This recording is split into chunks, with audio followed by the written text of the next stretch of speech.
First day of spring training. I've never been around a group of guys that were as determined as these guys were and as confident as these guys were. From the first day of spring training, we knew that we were going to get back to this point and we were going to win the World Series. And that's a special feeling to have.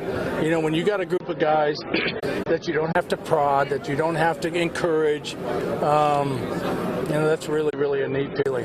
Ned, this game tonight was a microcosm, one game of a team, and the way you guys play baseball. You go to the ninth inning, you're down 2, you get it tied. Wow. And then you guys like Dyson and Cologne, everybody contributes. Everybody. You know, at the end of the game, I was like, okay, who's going to win the MVP? Because everybody contributed at that point. And, you know, it was just a special night. Harvey was so dominant through 9 innings. But when we entered the ninth inning, I thought, okay, we're going to find a way to do something right here. And boy, if we didn't. Haas got a great read on a ground ball to score the tying run to extend the game. And if we can tie the game late, we feel like we're going to win the game late because our bullpen is so dominant. And it was again tonight. Kelvin Herrera with 3 innings. I don't think Kel's thrown 3 innings all year long.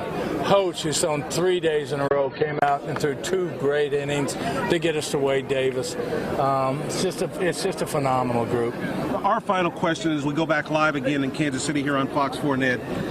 The support you get from Dayton Moore and David Glass, some people may think it's a cliche, but when you look around and you see this, when you first arrived, you and Dayton said, this is the way it's going to be. Believe and work. If you could describe how it starts at the top and filters down to everybody. It does. And, you know, the thing that you have to do, especially if you're at the top, is believe in what you're doing.